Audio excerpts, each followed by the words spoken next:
બનાસકાંઠામાં જ્યાં વિદ્યાર્થીઓને ટ્રકમાં પ્રવાસે લઈ જતા આચાર્યની બેદરકારી સામે આવી છે। ડીસાની બ્રાન્ચ શાળાના વિદ્યાર્થીઓ ટ્રકમાં ઘેટા બકરાની જેમ જોવા મળ્યા। આ વિડીયો સોશિયલ મીડિયામાં વાયરલ થયો છે।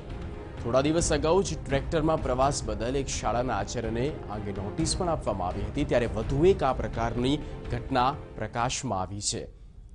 કુલદીપ પરમાર સંવાદદાતા ફોન લાઈન પર જોડાઈ ચૂક્યા છે। કુલદીપ, ઘેટા બકરાની જેમ તમામ વિદ્યાર્થીઓને, તમામ જે માસૂમ બાળકીઓ છે, બાળાઓ છે, તેમને ભરવામાં આવી છે। કઈ સ્કૂલ છે આ? સંચાલકોનું હવે શું કહેવું છે? કોઈ કાર્યવાહી થશે કે કેમ? કોઈ ફરિયાદ નોંધાઈ છે કે કેમ?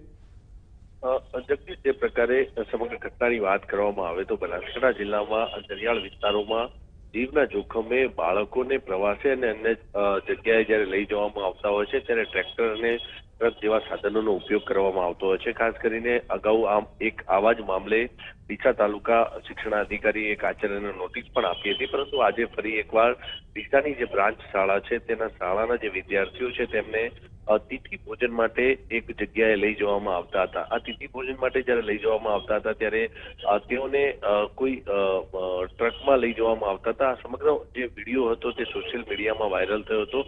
ખાસ કરીને જે પ્રકારે જે વિદ્યાર્થીઓ છે તેમને ભરવામાં આવ્યા હતા તેને લઈને આ જે વિડીયો છે તે સોશિયલ મીડિયામાં વાયરલ થયો છે। આ સમગ્ર મામલે અત્યારે તો તાલુકા શિક્ષણાધિકારી કાર્યવાહી કરી રહ્યા છે। જોવાનું એ રહેશે કે આ સમગ્ર મામલે શું કાર્યવાહી થાય છે। બિલકુલ કુલદીપ, આભાર સમગ્ર માહિતી માટે। તો તાલુકા શિક્ષણાધિકારીને આ ઘટનાને લઈને જાણ કરી દેવામાં આવી છે।